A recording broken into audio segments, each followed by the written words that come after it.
Bulletin का आगाज़ करते हैं। अफसोसनाक खबर आ रही है जामशोरों से, जहां तहसील थाना बला खान के करीब मुसाफिरों से भरा ट्रक खाई में गिर गया। हादसे में मरने वालों की तादाद 16 हो गई है। 4 बच्चे भी इनमें शामिल हैं। 25 से ज़ायद अफराद इस वाक़े में ज़ख्मी हुए हैं। 12 अफराद की लाशें थाना बला खान अस्पताल में मुंतकिल कर दी गई हैं, जहां बहक अफराद का ताल्लुक भील बिरादरी से बताया जा रहा है। पुलिस हुकाम के मुताबिक हादसा बलूचिस्तान और जामशोरों के संगम पर वाक़े टोंक पुलिस चेक पोस्ट पर पेश आया। ट्रक में 40 से ज़ायद मुसाफिर सवार थे जो बलूचिस्तान में गंदम की कटाई के बाद वापस बदीन आ रहे थे। ट्रक में गंदम की बोरियां भी रखी गई थी।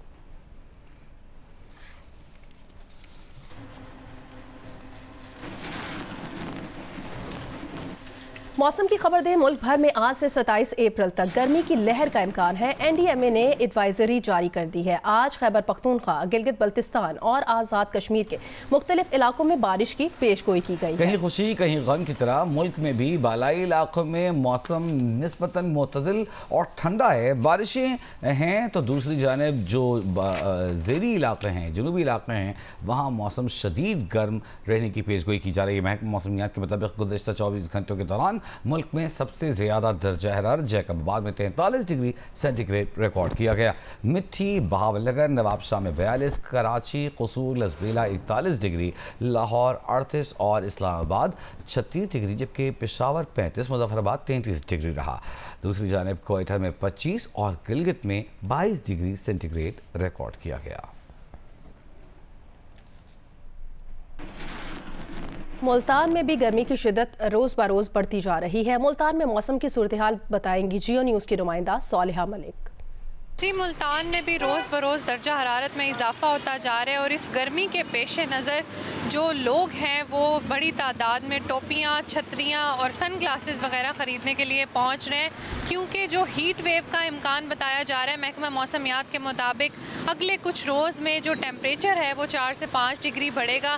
और आज के रोज़ भी जो दर्जा हरारत है वो 40 डिग्री ज़्यादा से ज़्यादा और कम से कम जो है वो 23 डिग्री रिकॉर्ड किया जा रहा है, जो बहुत ज़्यादा दर्जा हरारत है। और मुल्तान में वैसे भी काफ़ी ज़्यादा गर्मी होती है और नेक्स्ट जो है वो हीट वेव का इम्कान बताया गया, जिसके पेश नज़र जो ज़िले इंतज़ामिया है उनकी जानिब से भी इक़दामात का ऐलान किया गया है कि जो डिफरेंट बस स्टैंड्स हैं वहाँ पे भी पानी की सबीलें लगाई जाएंगी और स्कूल और कॉलेजेस में जो असम्बलियाँ हैं वो भी छाँव में करवाई जाएँ ताकि साये में बच्चे जो हैं वो असम्बली में खड़े हो सके। गर्मी भी काफ़ी ज़्यादा पड़ रही है, हमें बाहर निकलते वक्त कैप्स और सन ग्लासेस डालने चाहिए। गर्मी बहुत ज़्यादा है, इसलिए हम बीमारी से बचने के लिए कि बीमार ना हो गर्मी से। मुल्तान में गर्मी बहुत ज़्यादा है, तो जब भी बाहर निकलते हैं तो ज़ाहिर बात है सर को भी ढाँपना पड़ता है और मीन्स के कोई ना कोई कैप पहननी पड़ती है और उसके अलावा मीन्स के ग्लासेस भी लाजमी पहनने पड़ते हैं। गर्मी की सूरत हाल इस कदर बढ़ चुकी है कि अब लोगों को यही हिदायत की जा रही है कि दर्जा हरारत इस कदर बढ़ गया कि दोपहर के औकात में जब सूरज जो है वो काफ़ी ज़्यादा अरूज पे होता है तो गैर ज़रूरी जो है वो घर से ना निकलें और सर पे जो है वो कपड़ा रखें ताकि जो दर्जा हरारत बढ़ा हुआ है और जो हीट है वो डायरेक्टली जिस्म को ना नुकसान पहुंचा सके। जी सालिहा मलिक आपका। और अब बात करेंगे इंतहाई अहम मौजू यानी कि दरियाए सिंध से कैनाल्स निकालने का मामला। वज़ीर आज़म के मुशीर राना सनाउल्लाह ने तस्लीम किया है कि आसिफ अली जरदारी की सदारत में इजलास में नहरों पर सिर्फ मुशावरत हुई थी, मंसूबे की मंजूरी नहीं दी गई थी। उन्होंने कहा कि चोलिस्तान नहर का मंसूबा ना अभी मुश्तरका मफादात काउंसिल से मंजूर हुआ, ना एक्निक ने इसकी मंजूरी दी है। उनका कहना था कि इस मामले का ना कोई टेंडर मंजूर हुआ, इस पर अभी तक सिर्फ मुशावरत हुई है। जिन्हें से प्रोग्राम आसिफ खानजादा के साथ गुफ्तगू करते हुए उन्होंने ऐलान किया कि चोलिस्तान को पानी पहुंचाने वाली नहर सिर्फ इत्तेफाक राय के साथ ही बनेगी। अगर इत्तेफाक राय न हुआ तो ये नहर नहीं बनेगी। ताहम अगर फौरी तौर पर यह मनसूबा ख़त्म कर दिया गया तो इसका मतलब ये होगा कि पंजाब पर जो इल्ज़ाम लगाया जा रहा है उसे तस्लीम कर लिया गया। वज़ीर आज़म से बात कर ली है, वो तुर्की के एक रोज़ा दौरे के बाद नहरों के मामले पर बात करेंगे। मामला ये है कि अगर हम अभी ये ऐलान कर दें तो इससे मुराद ये होगा कि वाकई हम कोई चोरी करने ही जा रहे थे, तो वो बात जब खुल गई है तो अब हम वापस हो गए हैं। मामला ये है कि इल्ज़ाम अगर लगाया गया है तो उस इल्ज़ाम का जवाब या उसकी सफाई देने का हक तो हासिल होना चाहिए ना। इसके ऊपर आप बात करें, बैठे हमारे साथ, और ख़ास तौर पे ये एक टेक्निकल इशू है। इसके ऊपर जो माहिरीन हैं उनको बिठा के इसके ऊपर बात होनी चाहिए, और जो बात कंसेंसस से नहीं होगी हम उसको लेके आगे नहीं बढ़ेंगे। हम इस मंसूबे को कंसेंसस के साथ ही करने या ना करने का जो है वो फैसला करने पे यकीन रखते हैं। तो बहरहाल शहीद मेमन साहब ने ये कहा कि हाँ इसके ऊपर हम बात करने को तैयार हैं। वो बात मैंने प्राइम मिनिस्टर साहब के सामने रखी है। वो जा रहे हैं टर्की 1 दिन के लिए, तो जैसे ही वो नेक्स्ट डे वापस आते हैं तो वो इसके ऊपर कोई मेरा ख्याल है कि पेशरफ्त करेंगे। ये मंसूबा जो है वो CCI से अप्रूव हो गया है, ये एक्निक से प्रूव हो गया है। क्या ये टेंडरिंग प्रोसेस पे है, क्या ये ऑन ग्राउंड काम शुरू होने जा रहा है? वो भाई मुशावरती तो हो रही है। अब ये मुशावरत की खबर जैसे ही बाहर निकली है तो उन्होंने जो है वो नेशनल जो है वो प्रोटेस्ट करना शुरू कर दिया। ये मुशावरत की स्टेज पे ही है। वो जुलाई की जिस मीटिंग का वो इल्ज़ाम लगा रहे हैं और जरदारी साहब को कह रहे हैं कि जी वहाँ पे उन्होंने अप्रूवल दे दी है, वो मुशावरती मीटिंग थी। क्या सिंध को ये इख्तियार नहीं होना चाहिए को अपने 43% हिस्से में से अगर वो बचत करे तो वो जहाँ मर्जी वो पूरे थर को आबाद करे? पंजाब को क्या एतराज़ हो सकता है?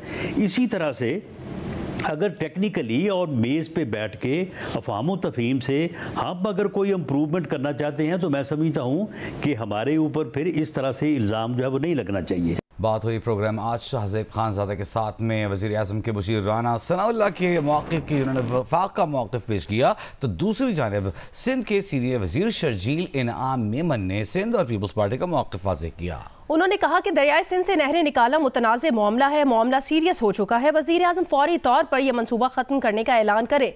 जियो न्यूज़ के प्रोग्राम आज शाहज़ेब खानज़ादा के साथ में उन्होंने कहा नहरों के मामले पर हुकूमत सिंध ने वफाकी हुकूमत को ख़त लिखे हैं, मुश्तरका मफादात काउंसिल का इजलास बुलाने का मुतालिबा किया है। उन्होंने कहा कि सिंध अपने माहिरीन को लाने को तैयार है, मगर ये इजलास नहीं बुलाया गया। वफाक अपने माहिरीन ले आए, हम बातचीत के लिए तैयार हैं। सिंध को तो सन 1991 में किए गए मुआहदे पर भी इतराज़ात हैं, ताहम कम से कम हमें इस मुआहदे के तहत ही पानी दिया जाए। प्राइम मिनिस्टर साहब, इस प्रोजेक्ट की इस वक्त जो ये मुतनाज़ा हो चुका है और सिचुएशन को संजीदगी से लें और इमीडिएटली हमारी ये रिक्वेस्ट है कि प्राइम मिनिस्टर साहब ऐलान करें कि जी ये प्रोजेक्ट को हम ख़त्म कर रहे हैं ताकि लोग जो है सुक्का सांस लें। सिंध हुकूमत ने बहुत सारे खतूत लिखे चीफ मिनिस्टर साहब ने कि आप मीटिंग CCI की बुलाएं, जो कि नहीं बुलाई गई, जो कि आपका कॉन्स्टिट्यूशन कहता है कि आपने बुलानी है। उसका कॉन्स्टिट्यूशन की वायलेशन में ये मीटिंग नहीं बुलाई गई है। और कल आपकी तरह पंजाब कैसे का पानी ले रहे हैं, तो पंजाब में भी बताएं कि पंजाब में कौन से इलाके का पानी आप शिफ्ट करके चोलिस्तान लेके जा रहे हैं। ये इंडस रिवर का ही पानी है। जब आप पहले से शॉर्टेज में हैं तो आप नए कैनाल की बात सोच कैसे सकते हैं?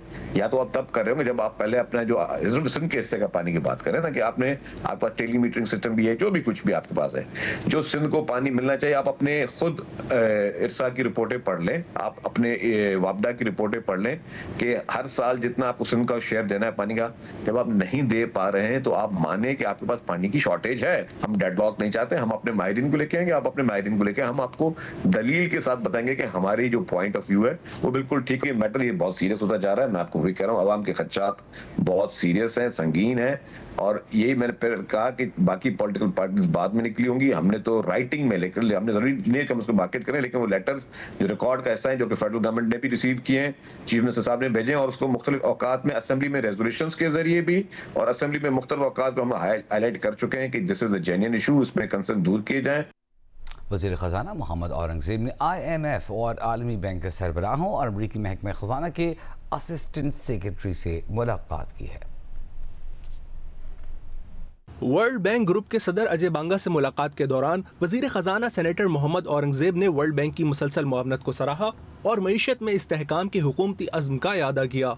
IMF की मैनेजिंग डायरेक्टर क्रिस्टलिना जॉर्जिवा से मुलाकात में पाकिस्तान में इस्लाहाती तसलसल बरकरार रखने के हुकूमती अज़्म का इयादा किया और IMF की मैनेजिंग डायरेक्टर को वज़ीर आज़म पाकिस्तान की जानिब से दौरे पाकिस्तान की दावत दोहराई।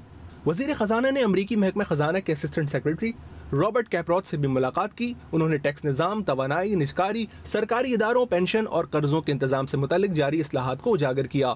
वज़ीर ख़ज़ाना ने US पाकिस्तान बिजनेस काउंसिल की जानिब से अमरीकी चैम्बर ऑफ कॉमर्स में दिए गए ज़ोहराने में भी शिरकत की। उन्होंने मादनियात के शोबे में ताउन जारी रखने के अज़्म का इजहार किया। वजीर खजाना ने इंटरनेशनल फाइनेंस कॉरपोरेशन की रीजनल वाइस प्रेसिडेंट हेला शेख से मुलाकात की और जोर दिया कि बलूचिस्तान में रेकॉर्डिक कॉपर एंड गोल्ड माइन मंसूबे में मुकामी कम्युनिटीज को माशी फवाइद से मुस्तफीद होना चाहिए। वजीर खजाना ने डेलोइट के वफ्द से भी मुलाकात की। फरीकैन ने तवानाई के शोबे में इस्लाहात, अहम मादनियात की तलाश और मार्केटिंग, निजकारी टेक्नोलॉजी, क्रिप्टो पॉलिसी और कंट्री पार्टनरशिप फ्रेमवर्क पर अमल दरामद के इम्कानात पर तबादला ख्याल किया। सेनेटर मोहम्मद औरंगजेब ने क्लाइमेट वल्नरेबल फोरम और V20 के सेक्रेटरी मोहम्मद नशीद से भी मुलाकात की और क्लाइमेट प्रॉस्पेरिटी प्लान मंसूबों को मुकम्मल करने का अज़्म किया। UAE के नायब वज़ीर आज़म और वज़ीर ख़ारजा शेख अब्दुल्ला बिन जायद ने कहा कि पाकिस्तान के साथ ताल्लुकात को मज़ीद मजबूत करेंगे। पाकिस्तान के लोग मुत्तहिदा अरब अमारात की तरक्की में अहम किरदार अदा कर रहे हैं। पाकिस्तान से मेरी अच्छी यादें वाबस्ता हैं। उनके दौरे पाकिस्तान के मौके पर मुफाहमत की यादाश्तों पर कौमी विरसा और सकाफत डिवीजन और वजारत सकाफत UAE के दरमियान सकाफती ताउन और ख़ारजा वजारतों के दरमियान काउंसलर उमूर के लिए मुश्तरका कमेटी के क़याम पर ताउन की यादाश्तों पर दस्तखत किए गए।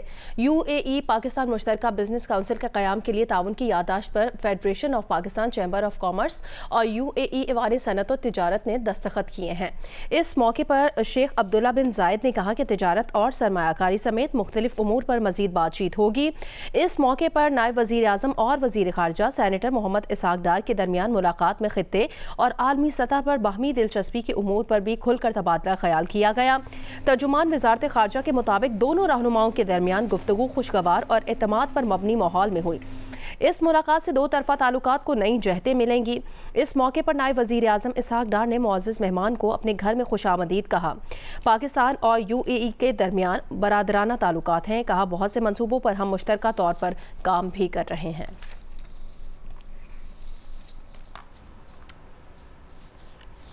अहम खबर आपको देंगे। वज़ीर आज़म शहबाज शरीफ की ज़ेर सदारत समंदर पार पाकिस्तानियों के उमूर पर ख़ुसूसी इजलास हुआ, जिसमें नायब वज़ीर आज़म इसहाक डार और army chief general Asim Munir भी शरीक हुए। वज़ीर आज़म ने कहा हालिया ओवरसीज़ पाकिस्तानी कन्वेंशन में समंदर पार पाकिस्तानियों ने बड़ी तादाद में शिरकत की है। हुकूमत ने समंदर पार पाकिस्तानियों की खिदमात के एतराफ़ में बड़ा पैकेज दिया है। बैरून मुमालिक मुख्तलिफ शोबों में नुमाया कारकर्दगी पर सिविल अवार्ड दिया जाएगा। स्टेट बैंक के जरिए सबसे ज्यादा सरमाया भिजवाने वाले पाकिस्तानियों को सिविल अवार्ड दिया जाएगा। समंदर पर पाकिस्तानियों के लिए पाकिस्तान में सरमायाकारी के मौके फराहम किए जाएंगे।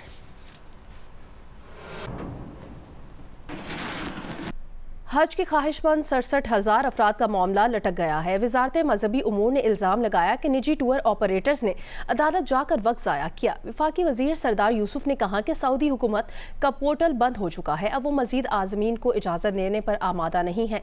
निजी हज आज़मीन में से 23,620 की क्लियरेंस हो चुकी है। इसमें से 13,000 अफराद की हुकूमत की कोशिशों की वजह से हज कर सकेंगे। जिन आज़मीन हज ने अदायगी तरीक़ाकार के मुताबिक सऊदी हुकाम को की है, उनकी रकम वापस हो जाएगी। अब कोई उम्मीद नहीं रह गई है इस बात की कि सऊदी अरब से मजीद बात की जा सकती है या मजीद लोगों को अकोमोडेट किया जा सकता है। अभी तक जो क्लियरेंस है वो तो 23,620 की हो गई है और इससे पहले भी हमने कोशिश की जिसके नतीजे में ये 23,000 तक जो फिगर है पहुंचे, वरना उससे पहले तो 13,000 थे और वो आगे उन्होंने कहा कि अभी टाइम लाइन गुजर गई है और अभी मुश्किल भी होगा। लास्ट ईयर जब हज हुआ था तो हज के तीसरे दिन वहाँ सऊदी वज़ारत हज ने वाज़े कर दिया था कि आइंदा जो हमारा जो मुनज़्ज़म होगा वो 2,000 का होगा। पॉलिसी बेशक से अगर पाकिस्तान गवर्नमेंट की लेट आई है, नवंबर में आई है, लेकिन पहले से इनको सारी इस चीज का इल्म भी था। पैसों के हवाले से भी बताइएगा कि ज़ाहिर है अवाम ये भी देख रहे होंगे जिन्होंने पैसे दिए कि उसका क्या होगा। तो सऊदी अगर उस अदायगी उनको चली गई है तो वो रिकॉर्ड पर मौजूद होगा, उसके लिए तो कोई खदशा नहीं है। अगर कोई नहीं जा सकेगा तो वो तो क्लेम भी कर सकेगा, वो वापस उसको मिल सकेंगी।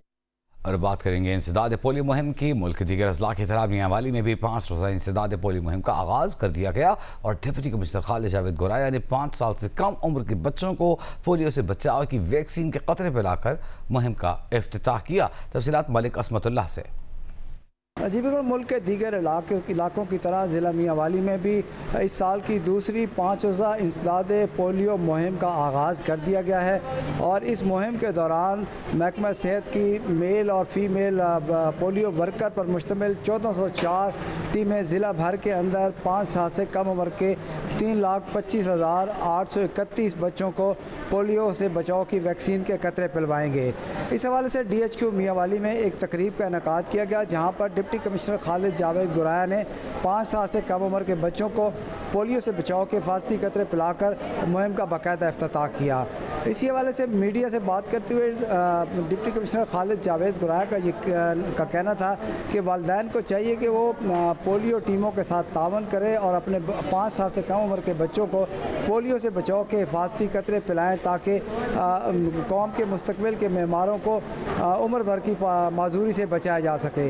अगर मैं यहाँ बात करूँ सिक्योरिटी के हवाले से, तो ज़िला भर के अंदर पोलियो वर्कर्स की हिफाजत के लिए पुलिस के एहलकार भी पोलियो वर्कर के साथ तैनात किए गए हैं और ख़ासकर ज़िला के जो हसास एरियाज़ हैं वहाँ पर पुलिस के दस्ते जो है वो पोलियो वर्कर के साथ सिक्योरिटी के फ़राइज़ अंजाम दे रहे हैं। जी, खेल के मैदान से खबर है। HBL PSL 10 में कराची किंग्स ने दिलचस्प मुकाबले के बाद पेशावर ज़ल्मी को 2 विकेटों से हरा दिया। बाबर आजम की 46 रन की बदौलत ज़ल्मी ने 8 विकेटों पर 147 रन बनाए। किंग्स ने हदफ 3 गेंदों पहले हासिल कर लिया। डेविड वार्नर 60 रन के साथ टॉप स्कोरर हैं। टेबल पर कराची किंग्स 6 पॉइंट्स के साथ दूसरे नंबर पर पहुंच गई है। इवेंट में आज मुल्तान सुल्तान्स और लाहौर कलंदर्स मदे मुकाबिल होंगी।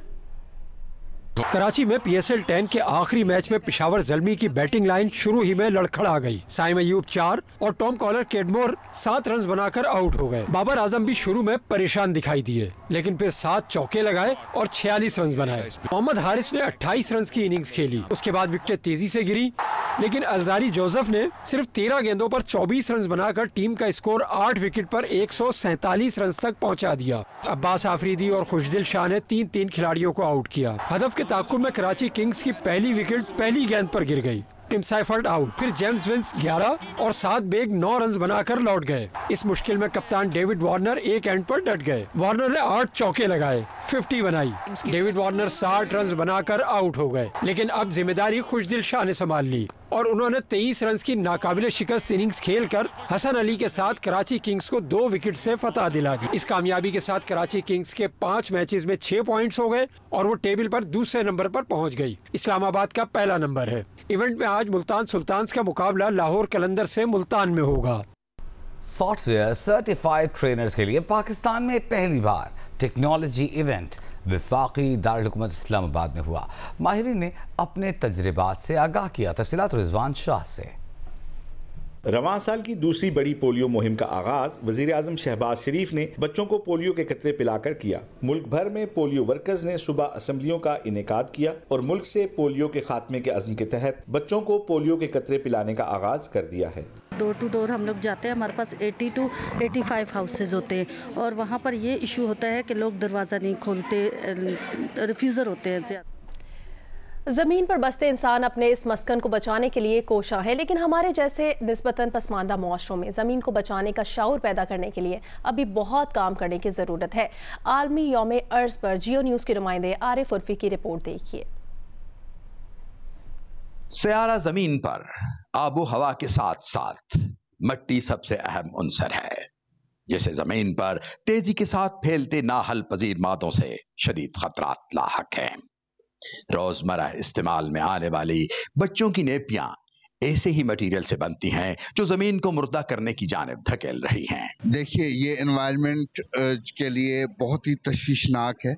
इसकी वजह यह है कि इसमें जो सुपर एब्जॉर्बेंट पॉलीमर होता है वो ब्रेक डाउन नहीं होता है नेचर में।